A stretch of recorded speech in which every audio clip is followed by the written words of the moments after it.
Magandang gabi po sa ating lahat. Narito po tayo ngayon sa ating panggabi na online service. Ito po yung lingkod, Pastor Romy Ulaso ng Pateros Evangelical Church. Tanong lang po, may tiwala ho ba tayo talaga kay Lord? Kasi dito po sa pag-aaralan natin, titignan natin, mayroong mga indication na talagang pagpapatuloy o proof sa pagiging totoong may tiwala kay Lord. No? Kaya nga, titingnan natin sa gabing ito, ano ba yung mga sign na talagang proof na talagang may tiwala tayo kay Lord? Pero bago tayo magpatuloy, tayo muna hingi ng tulong sa ating Diyos dahil tayo may tiwala na siya ang mangunguna sa atin, siya ang mangungusap sa ating kalagitnaan. Tayo pumikit, tayo manalangin. Lord, salamat dahil ikaw ay isang Diyos na palagi nagbibigay sa amin ng lahat ng aming kailangan. Salamat, Panginoon, sa buong araw na ito. Nakita namin ang iyong kabutihan.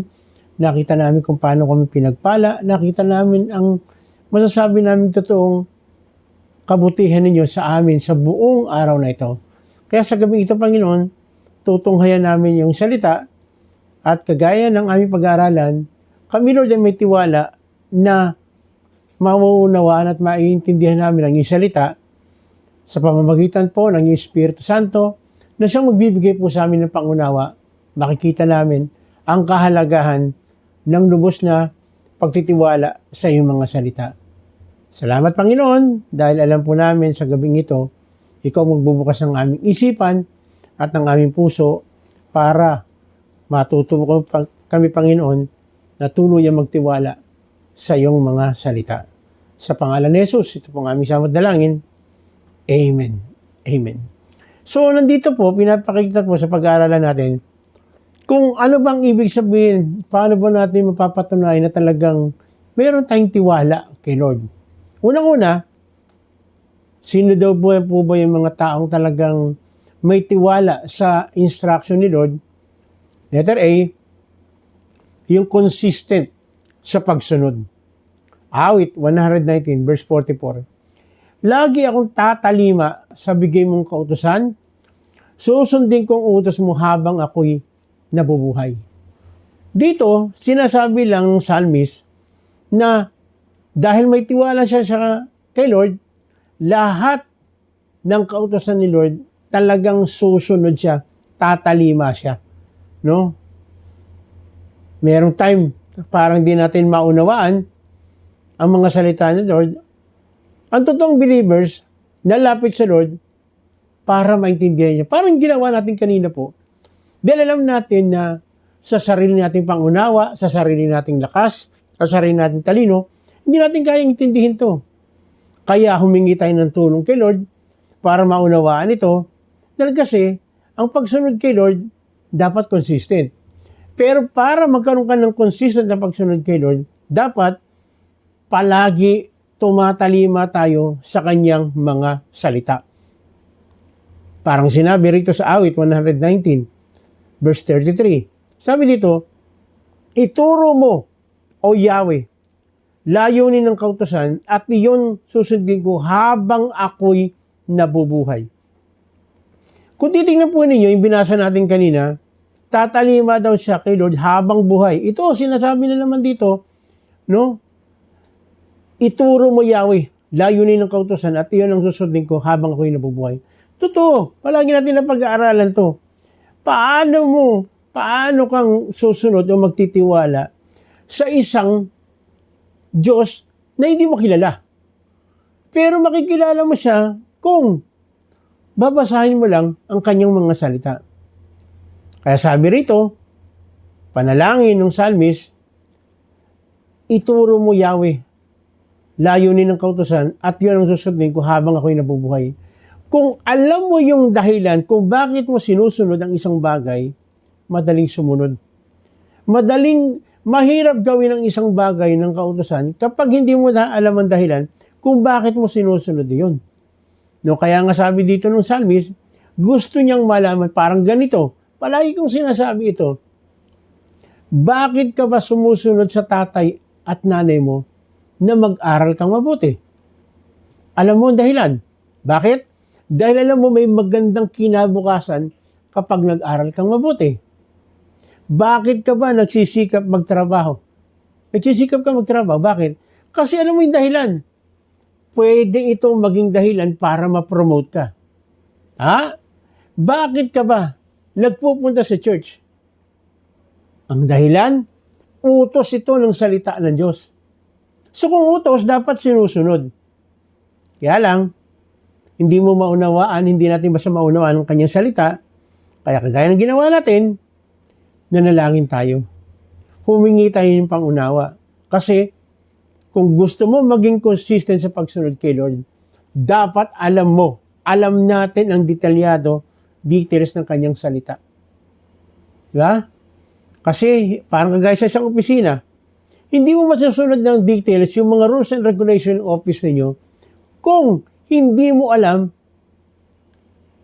sa puso, sa isip, kung ano yung mga bagay na dapat at hindi dapat gagawin sa loob ng opisina. Gayon din sa eskwelahan, may tinatawag tayong rules and regulations. So kapag hindi mo naiintindihan kung bakit mo ginagawa yung bagay na yon, hindi ka susunod. Parang ganito kasimple. Bakit ba kailangan may ID pagpapasok ang estudyante? Kasi ito yung pagpapatunay na estudyante ka ng eskwelahan. At para makita kung sino yung mga hindi talaga estudyante. Kung walang ID, basta dire-diretso na lang, anong gagawin? Biro mo, ang daming titignan ng gwardiya, sisitahin kung talaga estudyante. Pag walang ID, mahirap yun. Ganon din. So, sa isang building. Kaya nga may nakalagay no ID, tama, no entry. Bakit? Kaya, dapat suot palagi yung ID pagpapasok sa trabaho. Kaya nga, may ruling sa opisina. Ito, isa pong nakikita ko tuwang-tuwa ako na dapat tularan Di naman po sa Vico Soto. Mayor na yun Bakit nagsusuot ng ID? Bakit siya nagsusuot ng ID?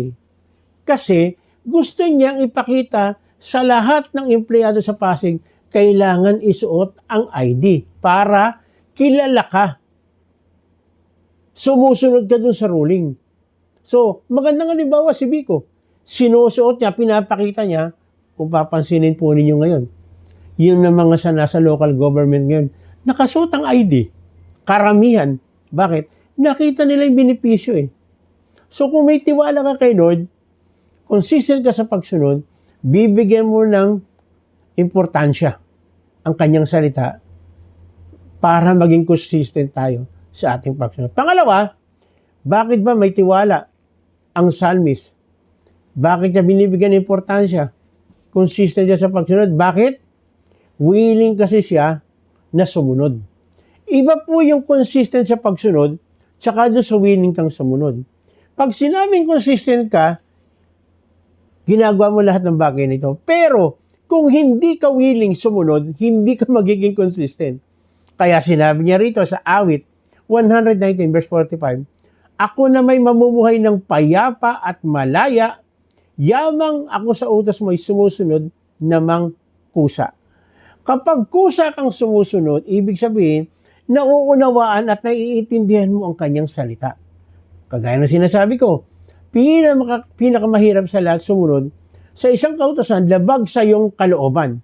Ang tanong, bakit labag? Mas malamang, di mo maintindihan kung bakit mo ginagawa ito. Hindi ka susunod, o maaaring susunod ka, pero walang willingness. At darating ang time, kapag wala yung nagbigay ng batas na yun, o ng ruling na yun, mas malamang, hindi mo gagawin yun. Ganito, kagaya sa ID, sinabi ko kanina, kung ang nag-utos na nagbigay ng batas na yon ay isang CEO o kaya, halimbawa, sa local government, mayor, kapag wala yung mayor, ano kayong gagawin mo? Mas malamang.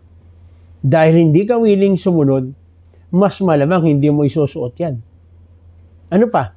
Parang sa school, bakit ba yung mga kabataang lalaki sa high school, elementary, ginugupitan ng buhok? Kasi meron sa eskwela na dapat kung ano yung sukat ng buhok. Naalala ko po nung high school ako. Hirap na hirap akong sumunod. Bakit? Sumusunod ako pero walang willingness eh. Napipilitan lang ako. Kasi rules ng eskwela, hindi ka makapasok.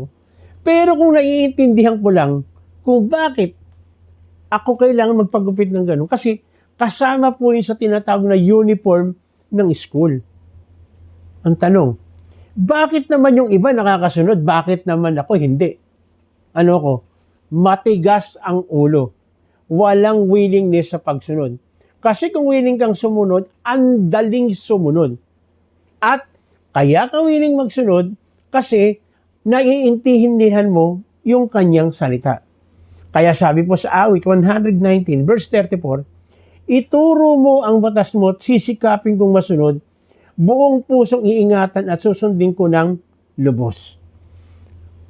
Hayaan niyo po, basahin ko sa NIV. Maganda kasi sa NIV. Sabi nito, Psalm 119 verse 34, give me understanding and I will keep your law and obey it with all my heart.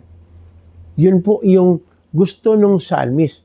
Gusto niya maintindihan, maunawaan niya para yung batas na nabasa niya ay talagang masusunod niya ng buong puso.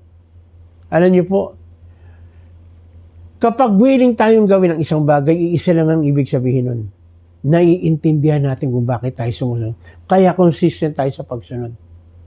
At kung talagang consistent ka sa pagsunod, makikita yan sa willingness mo sa pagsunod. Magkasama po yan. Hindi mo pwedeng sabihin na consistent ka, pero hindi ka willing sumunod.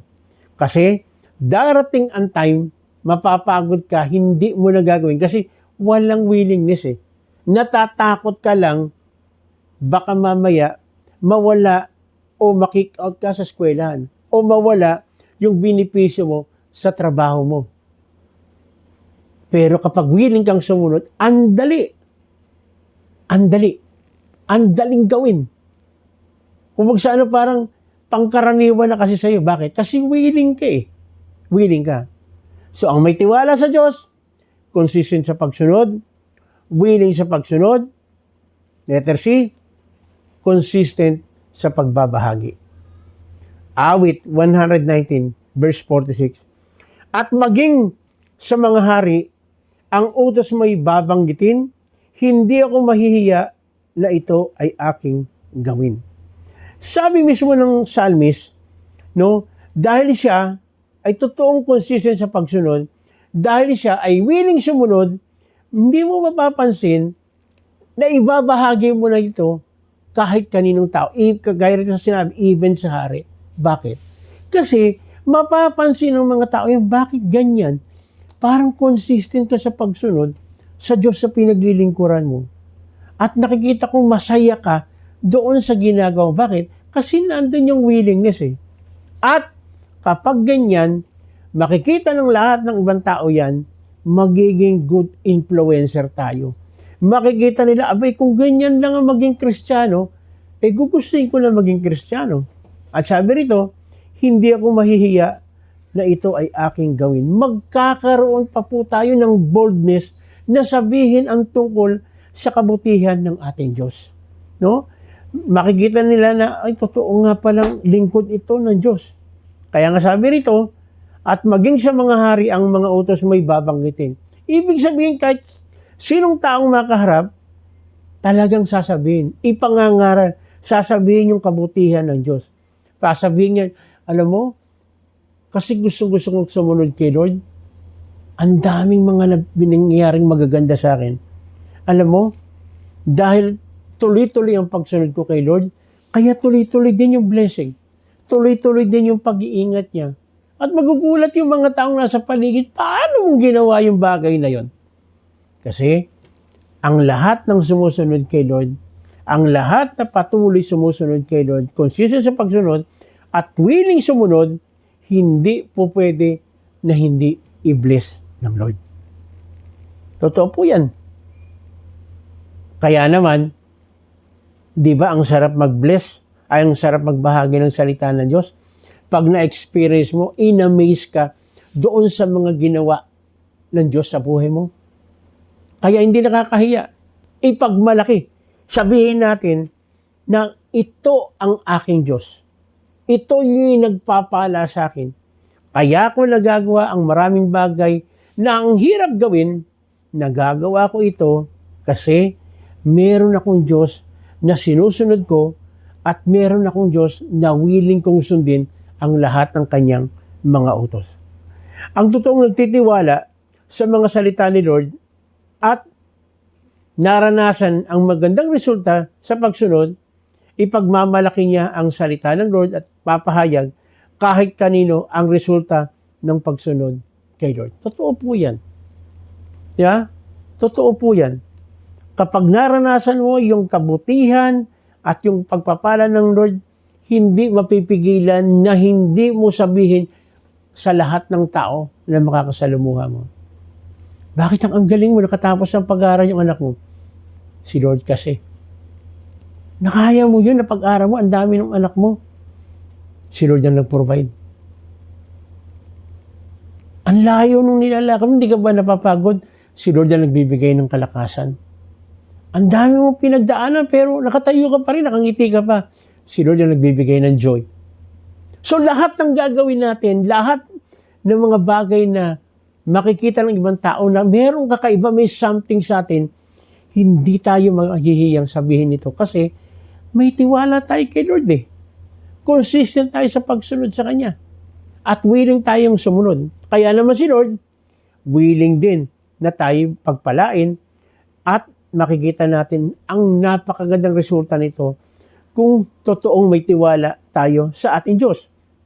Kaya sabi, sa awit 34:2, aking pupurihin kanyang manggagawa, kayong naapi makinig, matuwa. Ang kadakilaan niya ay ihayag at ang ngalan niya ay purihin ng lahat. Nararapat lang na purihin, sambahin ang ating Diyos. Sa mga oras na ito, naisip po ba ninyo? Bakit kaya buhay ka pa? Bakit kaya sa pagkakataong ito, nandito ka ngayon, nakakapakinig ka nito? Hindi siyang aksidente ito. Hindi siyang aksidente ito. Nakita ng Diyos na meron kang puso na willing sumunod sa Kanya. Alam ng Diyos kung ano naman ang isip natin, alam ng puso natin. Willing tayong sumunod kaya lang nahihirapan tayo. Maaaring nakakasunod tayo pero hindi tayo consistent kasi hindi tayo willing na sumusunod sa Kanya. Napipilitan lang tayo. Kasi pag hindi tayo napipilitan, makikita mo mag-enjoy tayo sa lahat ng ating ginagawa. Pagkakataong ito, lalapit tayo sa ating Diyos kasi gusto natin maging consistent tayo sa pagsunod at magkaroon tayo ng willingness sa pagsunod at ibahagi natin patuloy ang kanyang kabutihan. Kaya nga meron po tayong ganitong pag-aaral. Ako personally po, gusto kong gawin itong bagay na ito kasi gusto kong ibahagi sa inyo yung magagandang bagay na ginawa ng Diyos sa aking buhay. At gusto ko rin po malaman ninyo, kapag willing tayong sumunod kay Lord, kagaya ng pinag-aaralan natin, makikita natin yung magagandang bagay. At kung tayo consistent sa pagsunod, makikita natin si Lord consistently pagpapalain din po tayo. Tayo po'y pumikit, tayo po'y manalangin. Lord, ako po ay tiwalang-tiwala sa inyong mga salita. Kaya naman patuloy po akong susunod sa inyong kautusan. Please bigyan po ninyo ako ng puso na totoong mayroong willingness na sumunod sa inyong kautusan. At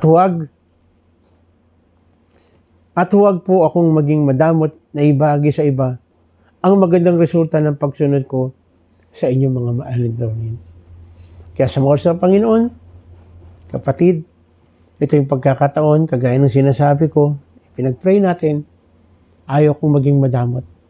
Kaya ko binabahagi sa inyo itong mga salitang ito, na kapag may tiwala tayo sa Diyos, gusto ng Lord na sumunod tayo consistently sa Kanya. Gusto ng Lord, willing tayong sumunod sa Kanya, at gusto ng Lord ibahagi natin ang niyang kabutihan. Hayaan natin ng ating Panginoon ay gumawa sa ating buhay. Makakasunod lamang tayo sa ating Diyos kung totally susurrender natin ang ating buhay sa Kanya. Samahan po ninyo ako sa panalangin, patuloy sa panalangin ito. Ang kinin po ninyo na sarili niyong panalangin, ang panalangin ito. Patuloy tayong manalangin. Panginoon, salamat. Dahil hindi ka naging madamot kahit kailan at gumagamit ka po ng tao para lalo kong makita ang kabutihan ng totoong pagsunod sa inyo at ang willingness sa pagsunod po sa inyo. Lord, tinatanggap po kita at ako'y sumasampalataya na ikaw lang ang pag-asa ko sa buhay. Kapatid, kapag ginawa natin yan, dahil ginawa natin yan, tunay na ituturing tayong anak ng Diyos.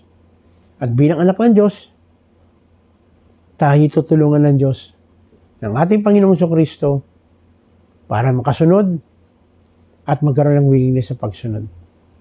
Dahil tayo ka ituturing niyang anak. Yes. At bilang anak, isang napakagandang benepisyo, pwede tayong humiling, lumapit sa ating Panginoon. Kaya sa oras ito, mayroon kang physical na karamdaman, ito yung pagkakataon, sabihin mo sa Panginoon, na gusto mo ng kagalingan. Sige, sabihin mo sa Kanya. Willing na willing ang ating Diyos na tulungan tayo, i-comfort tayo sa anumang present situation natin. Yes.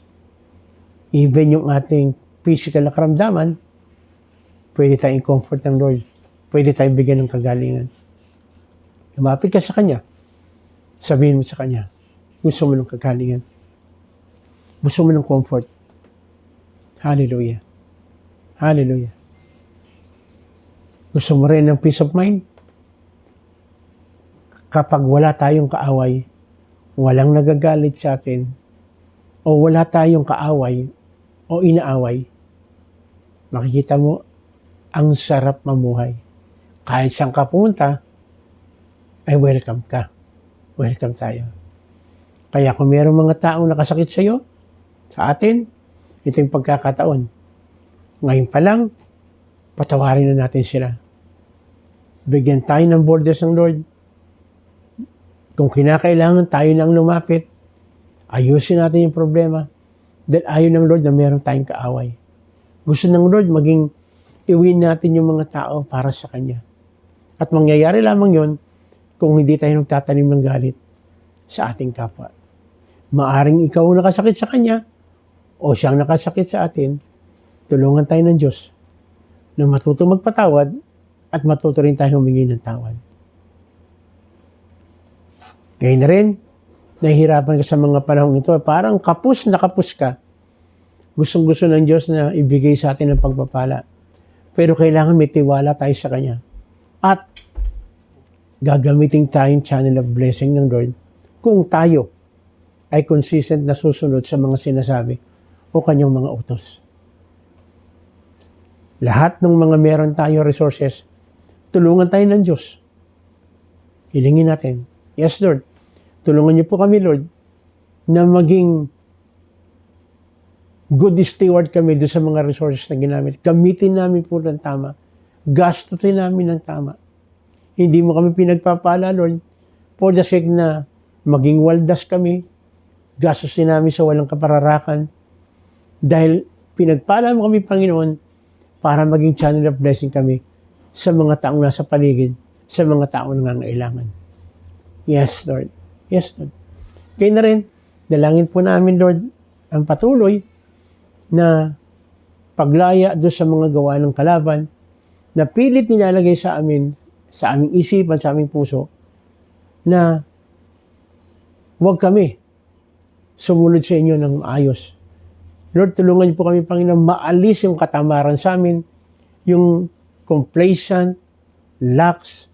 Tulungan niyo po, Panginoon, magkaroon kami ng kasipagan, ibahagi ang inyong mabuting balita sa lahat ng tao na aming nakakasalumuha.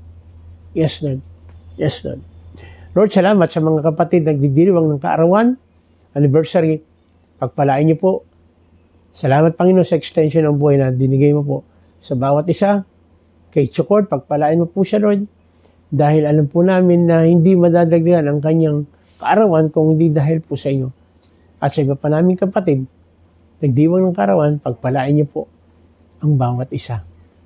Kayo na rin, salamat Panginoon, dahil ikaw ang tutulong, gagabay sa aming gobyerno, magmula sa aming presidente hanggang sa pinakamababang nungkulan, na magkaroon po ng pagkakaisa, maiwasan po yung away, kasi ang kailangan po namin sa panahong ito ay unity.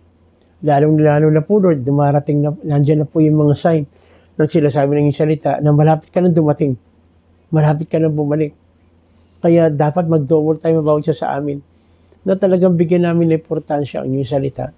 Saan mo man kami dadalhin, ang inyong salita ipapahayag namin, sasabihin namin na mayroong Diyos na kagaya mo na palagi na nagbibigay, nagtuturo ng maraming bagay sa amin para gawin namin ang tungkulin na ilagay mo sa aming puso at sa aming isipan. Pagpalain mo rin, Panginoon, ang aming military, ang kapulisan, na gawin nila yung tungkulin na may takot po sa inyo. Lord, yun nangyayari po sa Iran, pati na rin po sa Iraq, sa Middle East. Lord, nakasulat po ito.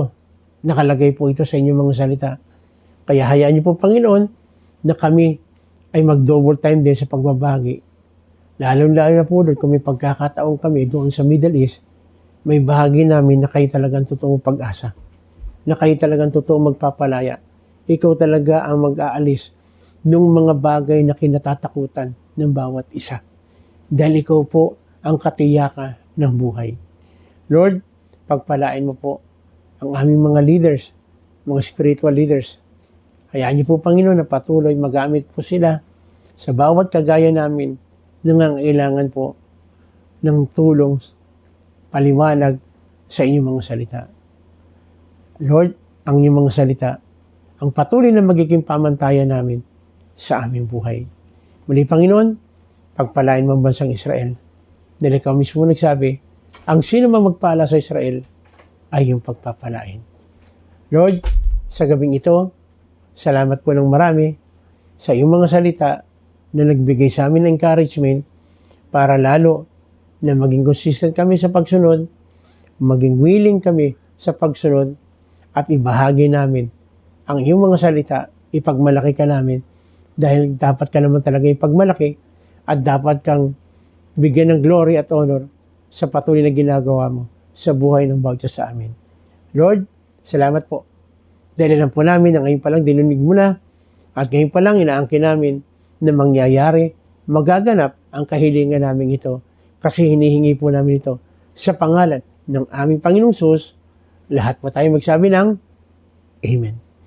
Muli, ito pong yung lingkod, Pastor Romy Ulaso, nagsasabi, kung meron kayong katanungan patungkol po dito sa ating pinag-aralan, huwag po kayong magkatabili, i-PM niyo po kami dahil willing po kami na sagutin yung inyong mga katanungan, mga bagay kayong gustong alamin.